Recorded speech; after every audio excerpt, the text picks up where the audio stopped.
जय हिंद बच्चों, कैसे हैं आप सभी। आई होप आप लोग ठीक होंगे।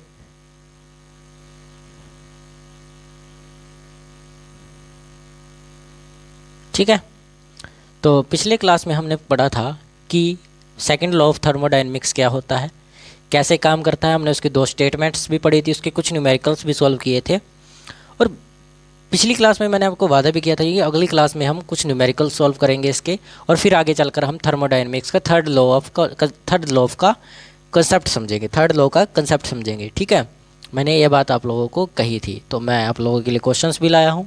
और चलिए क्लास शुरू करते हैं। ठीक है, और बच्चों डीप नॉलेज के लिए अगर क्लास डीप नॉलेज लेनी है किसी से केमिस्ट्री की, तो मेरे साथ जुड़े रहिए। ठीक है, चलिए शुरू करते हैं क्लास।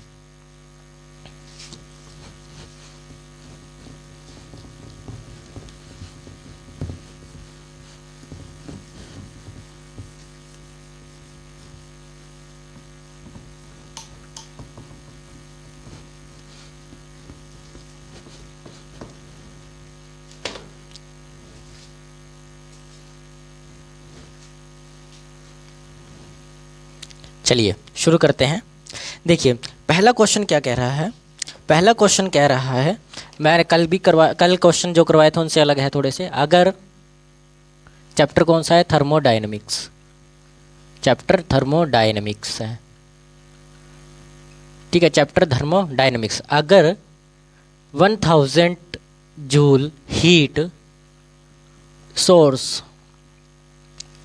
से ली जा रही है, से ली जा रही है, ठीक है, जाए और ऊंचाई पर चला गया, और से ली जाए और कारनोट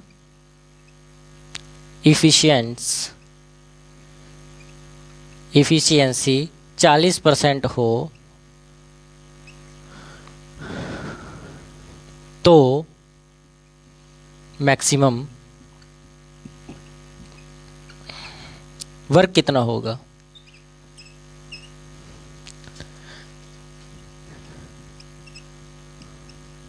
चलिए सॉल्व कीजिए सभी बच्चे, जल्दी जल्दी सॉल्व कीजिए। ये आया है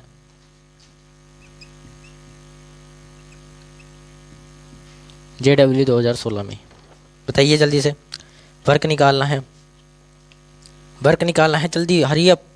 देखिए याद रखिएगा, अगर वर्क निकालने के लिए कोई क्वेश्चन आ जाए एफिशिएंट का, और वो भी कारनोट एफिशिएंट का, तो उसका एक फॉर्मूला होता है एन ऑफ क्यू एच। ठीक है, एन ऑफ क्यू एच। ठीक है, एन ऑफ क्यू एच। अब आप लोगों को बोला गया है इफिशिएंट, एन क्या होता है, इफिशिएंट एन क्या होता है, देखिए इससे बना है Q H, sorry W of Q H, ये फॉर्मूला इससे बना है। यहाँ से इसको ऊपर ले गए, मल्टीप्लाई में वर्क निकाल लिया। ठीक है, तो एन ऑफ इफिशिएंट होता क्या है, एन ऑफ इफिशिएंट आप लोगों का ये दिया गया है, तो कितना है 40%। अब याद रखिएगा, जब आप लोगों के पास 40% आता है, 40% निकालने के लिए आपको 100 से डिवाइड करना पड़ता है। यही होता है ना, 100 से मल्टीप्लाई करना पड़ता है, 100 से मल्टीप्लाई करना पड़ता है। तो आप लोगों को क्या करना है, अब डिवाइड करना है, तो 0 से 0 कैंसिल आउट हुए, बन जाएगा 0.4। इसको पॉइंटों में कन्वर्ट कर लेना, तो रियलिटी में ये रहेगा 0.4 n आएगा। ठीक है, उसके बाद आप इसको परसेंटेज में जब कन्वर्ट करते हो तो 100 से मल्टीप्लाई कर देते हो। ठीक है, इतना ठीक है सर, समझ आ गया सर। ये तो बस क्यू एच भरना है। क्यू एच होती है हमारी हीट, तो हीट कितनी है 1000, तो कितना आ गया 400 जूल। कितने आ गया वर्क, 400 जूल आ गया। तो बच्चों ये समझ आया ना, 400 जूल इसका वर्क आ जाएगा। क्या आ जाएगा, 400 जूल इसका वर्क आ जाएगा। अगला क्वेश्चन, अगला क्वेश्चन देखिए क्या है।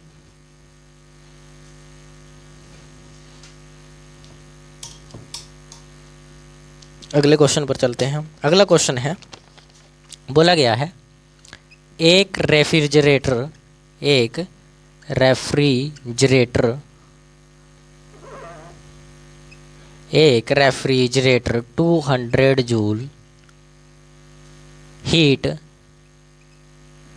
कोल्ड स्पेस से निकालता है। निकालता है, ठीक है। और 50 जूल वर्क करता है, ठीक है, वर्क करता है। तो COP निकालिए, COP निकालो। COP निकालने के लिए सिंपल फॉर्मूला COP, ठीक है, C बाय वर्क, ठीक है, यही होता है ना COP का फॉर्मूला, COP का फॉर्मूला यही होता है, ठीक है। तो निकालिए COP का फॉर्मूला, याद रखिएगा इसको, चाहे डायरेक्टली COP निकालना हो तो ये यूज़ कीजिएगा।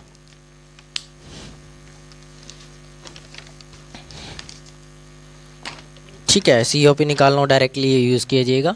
तो QC आपको कितना दिया गया है, हीट होती है QC, तो 200 बटे आपको वर्क कितना दिया गया है 50, तो 0 से 0 कैंसिल आउट, तो इससे कैंसिल आउट करोगे तो 4 आ जाएगा। कितना आ जाएगा, 4 आ जाएगा। लेकिन COP निकालना है, COP कितना आ जाएगा, 4 आ जाएगा। क्या आ जाएगा, 4 आ जाएगा, ठीक है। नेक्स्ट क्वेश्चन दिया गया है car note engine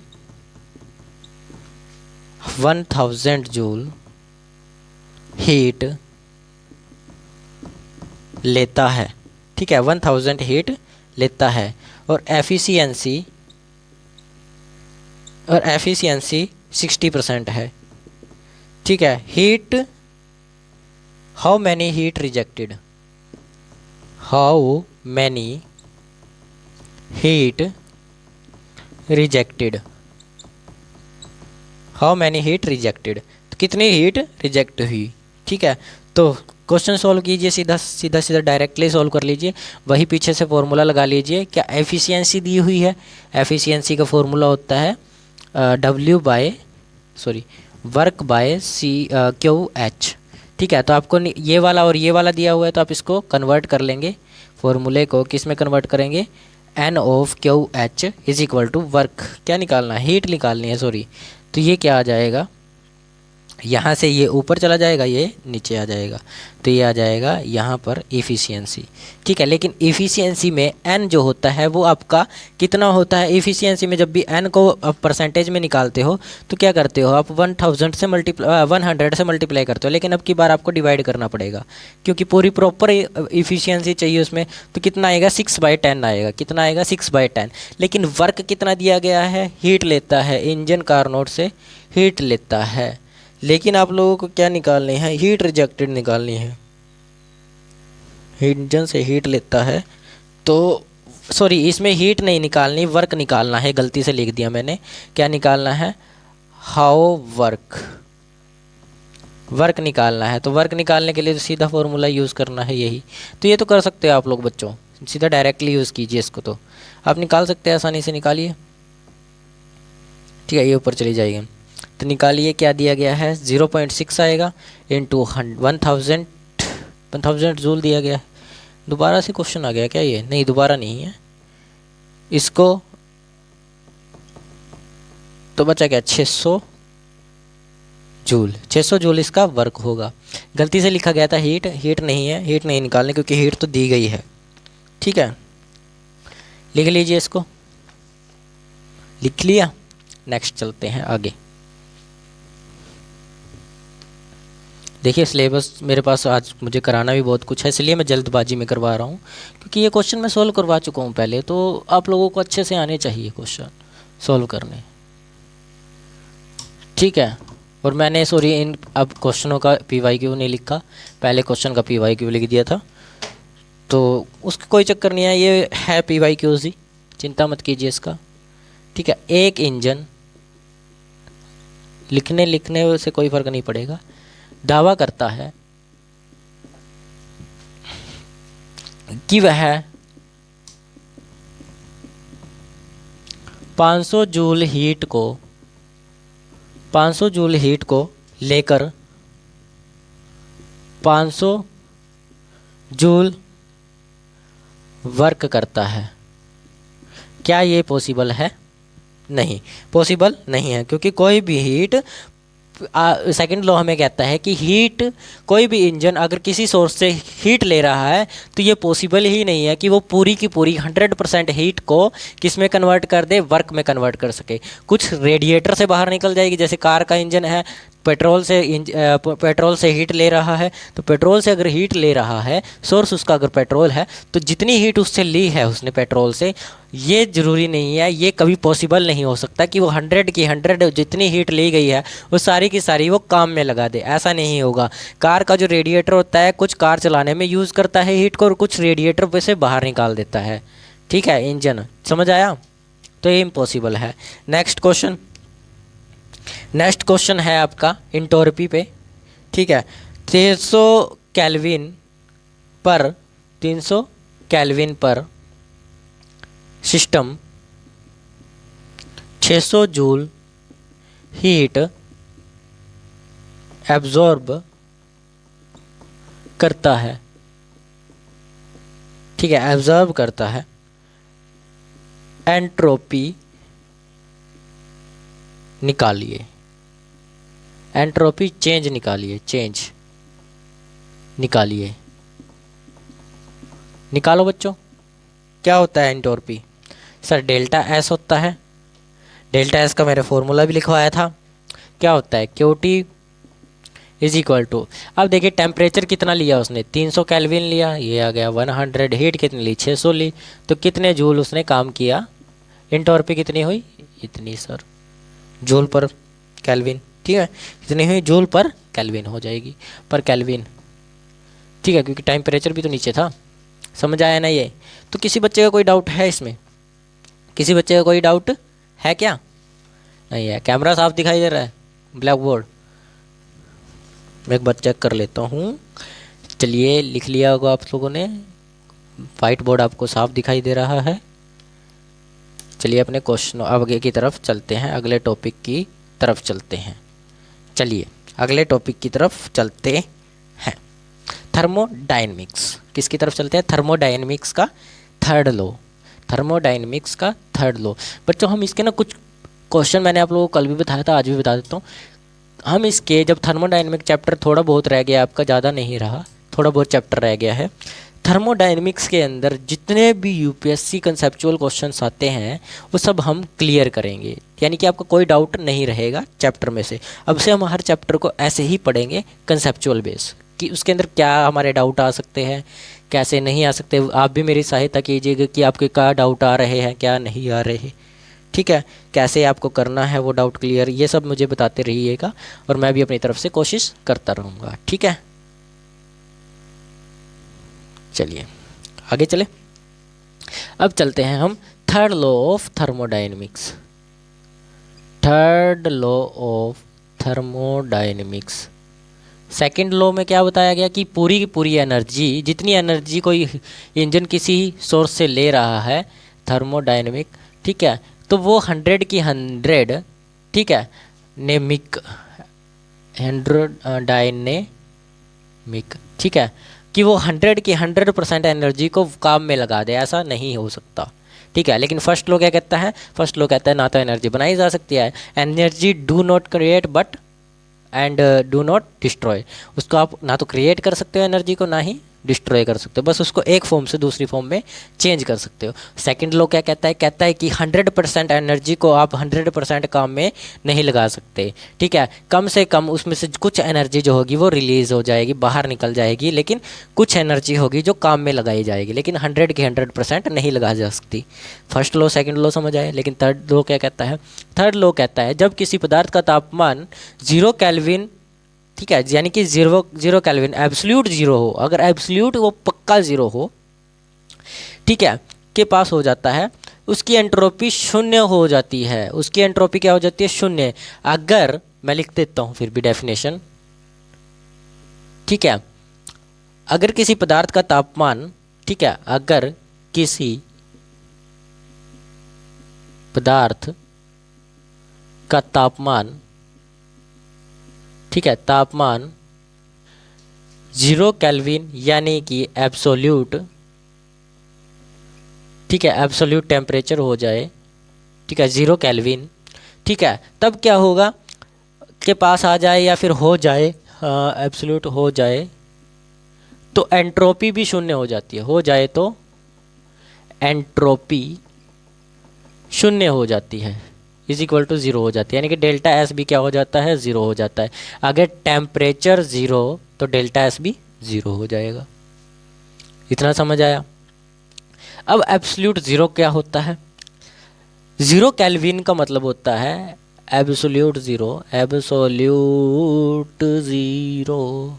hi sir, क्या बात कर रहे हो कि केल्विन का मतलब 273 डिग्री सेल्सियस होगा, -273 डिग्री सेल्सियस होता है। सबसे कम तापमान, सबसे ज़ीरो तापमान, सबसे न्यूनतम तापमान, सबसे कम तापमान, सबसे न्यूनतम तापमान, सबसे कम तापमान, न्यूनतम, ठीक है, तापमान होता है, सबसे न्यूनतम तापमान होता है, जहाँ मोलिकुलर मोशन लगभग ख़त्म हो जाता है। यहाँ पर मोल्स जो होते हैं, मोलिक्यूल्स जो होते हैं, कण जो होते हैं, इधर उधर धड़कना छोड़ देते हैं। जहाँ मेरा दिल धड़कना छोड़ गया, जैसे तुम मुझे छोड़ कर गई, वहाँ मेरा दिल धड़कना छोड़ गया। कमाल है यार। पल्स रुक गई होगी अलग बात है, दिल धड़कना छोड़ गया तो तुम जिंदा कैसे हो? How it possible?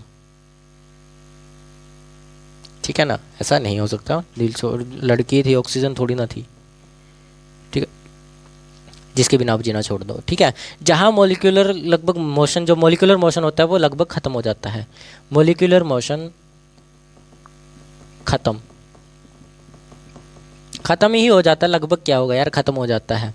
ठीक है, लेकिन अब एक बात, मेरी बात ध्यान से सुनिएगा, ये सब चीज़ें जो है ये थ्योरिकली पॉसिबल है लेकिन प्रैक्टिकली पॉसिबल नहीं है। तो नोट करके लिख लीजिए, कल भी सर आपने यही हमारे साथ किया था, प्रैक्टिकली बता दिया, फिर बोलते प्रैक्टिकली नहीं है, थ्योरिकली पॉसिबल होगा। कमाल की बात है सर, ये प्रैक्टिकली पॉसिबल नहीं है, प्रैक्टिकली पॉसिबल नहीं है, पॉसिबल नहीं है, लेकिन थ्योरिकली पॉसिबल है। कली पॉसिबल है, थ्योरिकली पॉसिबल है, प्रैक्टिकल पॉसिबल नहीं है। प्रैक्टिकली पॉसिबल नहीं है लेकिन थ्योरिकली ये पॉसिबल है। इतना समझ आया बच्चों? अब इसमें भी एक क्वेश्चन खड़ा हो जाता है, भी यहाँ पर एंट्रोपी ज़ीरो क्यों हो जाती है? क्वेश्चन खड़ा हो जाता है ना? क्वेश्चन आगे होगा सर, आपने बता दिया कि चलो थर्ड लॉ क्या कहता है कि अगर तापमान 0 केल्विन हो गया तो समझो वहाँ पर एंट्रोपी भी 0 हो गई, हमने मान लिया सर, ये थर्ड लॉ बोलता है। लेकिन क्यों हो जाती है सर, ये तो बताइए, हाउ इट पॉसिबल, बताइए सर प्लीज़, जल्दी जल्दी, हमारे से रुका नहीं जा रहा है सर, जल्दी बताइए क्या होगा आगे। बता रहा हूँ बच्चों, थोड़ा सब्र रखो, सब्र का फल हमेशा मीठा होता है। इतना सब्र करें सर, बहुत सब्र कर लिया। बताइए आप अब क्या होता है। चलिए चलते हैं आगे की तरफ, आगे की तरफ चलते हैं बच्चों, आगे की तरफ। आगे की तरफ मतलब आगे दीवार में नहीं टकराऊंगा मैं जाकर, हम टॉपिक में आगे की तरफ चलते हैं। दीवार में नहीं टकराना, मुझे सिर नहीं फोड़वाना, मेरी शादी अभी तक नहीं हुई है, ठीक है, इसीलिए ये क्यों मिटा रहे हो सर।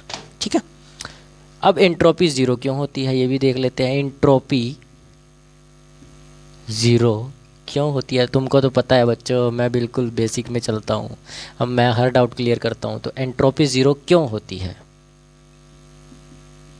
यहाँ पर, इसके अंदर बात कर रहे हैं हम, इसके अंदर एंट्रोपी ज़ीरो क्यों होगी ये तो बता दीजिए सर हमें।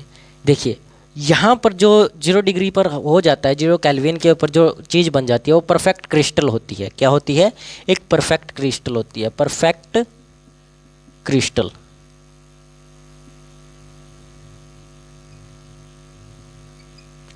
परफेक्ट क्रिस्टल होती है, ठीक है, जो सभी एटम्स के लिए परफेक्ट ऑर्डर में होती है, जो सभी एटम्स जो होते हैं उसमें परफेक्ट होते हैं, सभी एटम्स परफेक्ट होते हैं। ये आप लोग जानते हो ना बच्चों, आप शांति आंटी को जानते हो ना, आप एंट्रोपी आंटी को जानते हो ना, आप क्रिस्टल भाई को जानते हो ना, बस फिर ठीक है सर, आप जानते हो तो अच्छी बात है, कोई बात नहीं, हम भी मिलने चलेंगे कभी आपके साथ, इनको मिलने। एंट्रोपी के अंदर क्या होता है, आइटम्स जो होते हैं परफेक्ट ऑर्डर में होते हैं, ठीक है, परफेक्ट ऑर्डर के अंदर होते हैं, कोई रैंडमनेस नहीं होता, कोई अलग से नहीं होता, सब के सब ऑर्डर में होते हैं, रैंडमनेस नहीं होता। ये भी लिख लो, कोई रैंडमनेस नहीं होता, रैंडमनेस नहीं होता है। ठीक है सर, इसलिए यहाँ पर, इसीलिए क्योंकि रैंडमनेस होता तो अलग से एंट्रोपी निकालते, इसीलिए एंट्रोपी यहाँ पर क्या होती है, सबके सब अगर ऑर्डर में होते हैं तो बच्चों क्या होता है फिर, जन्नत दिखने लगती है, ख्वाब दिखने लगते हैं, ख्वाबों में आने लगती है। अरे ख्वाबों में फिजिक्स थोड़ी ना आती है, केमिस्ट्री थोड़ी ना आती है, लड़की आती है सर, केमिस्ट्री फिजिक्स की कौन बात कर रहा है। खूबसूरत रानी आती है हमारे ख्यालों में, बहुत खूबसूरत। किसी दिन आपके ख्यालों में केमिस्ट्री आनी शुरू हो जाए, बस दुआ करता हूँ भगवान से, इतनी बद्दुआ मत दो सर कि ख्वाबों में रानी की बजाय केमिस्ट्री आने लग जाए। मैं तो दूंगा, पढ़ाना नहीं है आपको, ठीक है ना। तो इसीलिए यहाँ पर क्या होता है, क्योंकि यहाँ पर रैंडमनेस कोई नहीं होता, सब अपने एक ऑर्डर के अंदर फंसे होते हैं, एक ऑर्डर में होते हैं, सबकी अपने अपनी एक जीएफ होती है, इसीलिए एक बाकी अलग ढूंढते नहीं फिरते इधर से उधर, इसीलिए यहाँ पर एंट्रोपी चेंज नहीं होती। यहाँ पर क्या नहीं होती, रैंडमनेस नहीं होता, इसीलिए यहाँ पर एंट्रोपी जो होती है वो ज़ीरो रह जाती है, चेंज नहीं हो पाती, इसीलिए जीरो रह जाती है। नोट कर लीजिए, थर्ड लॉ सिर्फ परफेक्ट क्रिस्टलाइजेशन सब्सटेंस पर लागू होगा, ये बात भी नोट करके लिख ली।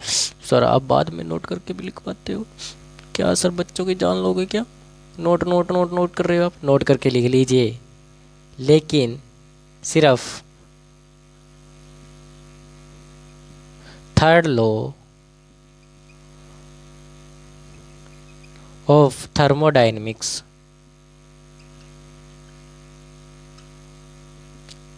सिर्फ किसके ऊपर, क्रिस्टलाइन परफेक्ट सब्सटेंसेस पर ही, perfect crystal substance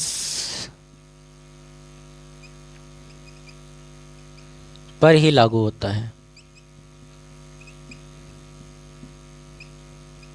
only crystalline पर, बाकी किसी पर नहीं होगा। क्रिस्टलाइन पर ही लागू होगा, बाकी किसी पर लागू नहीं होगा। क्या लागू होगा सर, क्रिस्टलाइन सब्सटेंसेस की हमेशा जो एंट्रोपी रहेगी वो ज़ीरो रहेगी, लेकिन बाकी अगर कोई होगा ना जो क्रिस्टलाइन नहीं है, बाकी सब की एंट्रोपी चेंज होती रहेगी, ऊपर नीचे निकालना सिखाया है एंट्रोपी पहले, अब दोबारा नहीं, पढ़ते हो नहीं अच्छे से, फिर मुझे पूछते हो सर क्या होता है ये। चलो डीप कंसेप्ट में चलते हैं अब इसके, अभी कहाँ चले सर, डीप कंसेप्ट, तो ये क्या था, अरे ये बच्चा खेल था, बहुत अच्छा खेल, अब हम और अच्छा खेल खेलेंगे, चलिए चलो और अच्छा खेल खेलते हैं। ये लिख लिया होगा सभी ने, इतने तो मचले हुए हैं ये, हमें उससे बात करनी है सर, जल्दी जल्दी क्लास ख़त्म करो, हमें बात भी करनी है, अभी मैसेज आए जा रहे हैं मेरे पास, मैं आपके क्लास के लिए ही रुका हुआ था, तो मैंने रोका था क्या, जाओ अपनी राधिका के पास, अपनी जान के पास। चलिए अब चलते हैं हम डीप कंसेप्ट में। एंट्रोपी सच में जीरो होती है, ठीक है, सच में जीरो होती है, यस सच में जीरो होती है, लेकिन एंट्रोपी जीरो होती है सच में, लेकिन entropy is equal to zero सिर्फ आइडियल कंडीशन के अंदर, सिर्फ आइडियल कंडीशन में, रियल लाइफ में कभी नहीं होगी। रियल लाइफ में, रियल लाइफ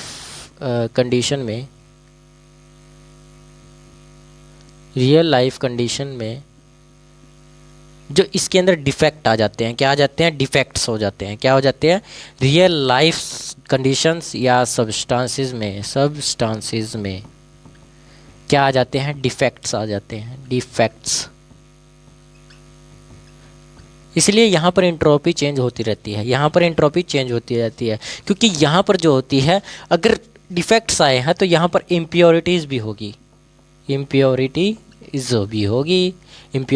होगी, ठीक है। इसीलिए यहाँ पर एस जो होता है वो नॉट इक्वल टू ज़ीरो होते हैं, ठीक है। So S naught is equal to zero रहेगा। यहाँ पर एस जो है वो नॉट इक्वल टू ज़ीरो रहेगा और इसी को हम बोलते हैं रेजिडुअल इंट्रोपी। सर अब ये रेजिडुअल क्या लिखा है आपने, पहले ही पूरे कंसेप्ट क्लियर नहीं है सर, आप ऊपर से और डाले जा रहे हो कंसेप्ट। बच्चों समझो, गुस्सा मत करो, अभी आगे चलते हैं, समझते हैं अच्छे से क्या क्या होता है ये। ठीक है, क्या होता है, ठीक है। रेजिडुअल क्या होता है, रेजिडुअल इंट्रोपी क्या होता है, जब एब्सोल्यूट ज़ीरो पर कभी थोड़ी इंट्रोपी बची रह जाती है। कभी कभी क्या होता है, जीरो टेम्परेचर के अंदर, जीरो टेम्परेचर होने से पहले कुछ टेम्परेचर बच जाता है, जीरो होने से पहले कुछ टेम्परेचर बच जाता है, उसी को हम रेजिडुअल एंट्रोपी बोलते हैं। क्योंकि मॉलिक्यूल्स के पास एक ज़्यादा पॉसिबल अरेंजमेंट हो सकते हैं, क्योंकि जो मॉलिक्यूल्स होते हैं ना वो ज़्यादा अरेंजमेंट में हो सकते हैं, उनके पास पॉसिबिलिटीज़ होती हैं ऐसी भी वो ज़्यादा अरेंजमेंट हो जाएं। ठीक है, ऐसी पॉसिबिलिटीज़ उनके पास होती है, इसीलिए उनको हम बोलते हैं को क्रिस्टल। क्या बोलते हैं, को क्रिस्टल्स। को क्रिस्टल्स ओरिएंटेशन डिसऑर्डर में होते हैं ये को क्रिस्टल्स। को क्रिस्टल सर आपने तो पूरा दिमाग ही हिला दिया, दोबारा से समझ लो, मैं लिख देता हूँ। रेजिडुअल क्या होता है, रेजिडुअल में क्या होता है, एब्सोल्यूट जीरो पर कभी कभी थोड़ी सी इंट्रोपी बची रह जाती है। क्या होता है, एब्सोल्यूट जीरो पर, एब्सोल्यूट जीरो पर कभी कभी इंट्रोपी बची रह जाती है,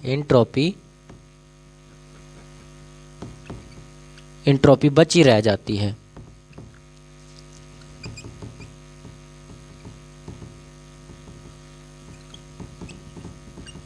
क्योंकि मॉलिक्यूल्स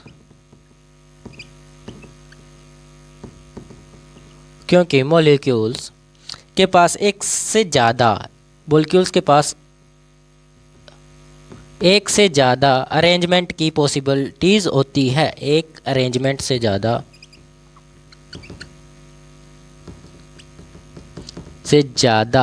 पॉसिबिलिटीज़ होती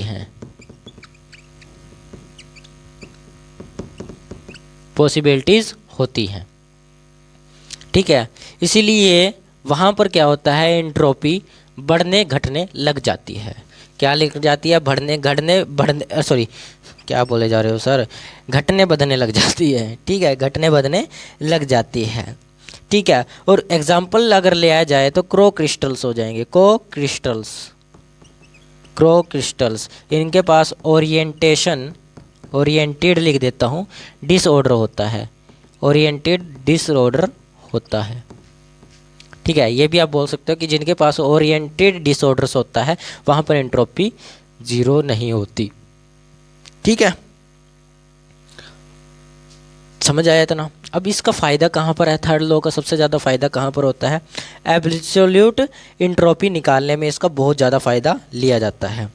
ठीक है, आप इसका यूज़ करके केवल इंट्रोपी चेंज डेल्टा एस निकाल सकते हो। इसका यूज़ करके आप बिल्कुल क्या कर सकते हो, सिर्फ डेल्टा एस निकाल सकते हो। पहले लॉ की बात कर रहा हूँ मैं, जो पहला लॉ था, ना तो एनर्जी, ना ही आप उसको डिस्ट्रॉय कर सकते हो, ना ही आप उसको क्या कर सकते हो, मेड कर सकते हो, ना बना सकते हो, ना ही ख़त्म कर सकते हो, सिर्फ उसको एक फॉर्म से दूसरी फॉर्म में चेंज कर सकते हो। पहला लॉ तो ये कहता है, लेकिन थर्ड लॉ क्या कहता है, थर्ड लॉ कहता है एक्चुअल इंट्रोपी निकालने के लिए बोलता है, एक्चुअल इंट्रोपी निकालने के लिए बोल सकता है। यानी कि आप लोग सिर्फ थर्ड लॉ से एब्सोल्यूट, ठीक है, और एक्चुअल इंट्रोपी ही निकाल सकते हो, उसके अलावा नहीं निकाल सकते। ठीक है, दोबारा से समझिए, पहला लॉ क्या कहता है, केवल आप डेल्टा जो एंट्रोपी चेंज होती है वो निकाल सकते हो, लेकिन थर्ड लॉ क्या बोलता है कि एक्चुअल जो बची है, पहले पे आप चेंज निकालते हो इंट्रोपी में कितना चेंज आया, लेकिन थर्ड में क्या निकालते हो, जितनी इंट्रोपी बची है, एक्चुअल समझे है ना, एक्चुअल इंट्रोपी जितनी बची है वो निकाल सकते हो थर्ड लॉ के हिसाब से। और इसका फॉर्मूला जो निकालने का होता है, आज तो मैं क्वेश्चन नहीं करा पाऊँगा, एक क्वेश्चन कर लेते हैं, चलिए इसका ये मिटा दें, क्योंकि क्योंकि देखिए टाइम बहुत कम है मेरे पास, अगली क्लास भी लगानी है मेरे को बच्चों के, ठीक है। तो हम नेक्स्ट क्लास में इसके सारे न्यूमेरिकल्स कर लेंगे और साथ ही साथ आगे का टॉपिक भी कंटिन्यू करेंगे, ठीक है। आगे का टॉपिक भी हम कंटिन्यू करेंगे कल। अब थर्ड लॉ के ऊपर देख लेते हैं। मैंने क्या बोला कि इसके अंदर आप क्या कर सकते हो, एब्सोल्यूट एंट्रोपी निकाल सकते हो, एब्सोल्यूट एंट्रोपी निकालते हो, ठीक है।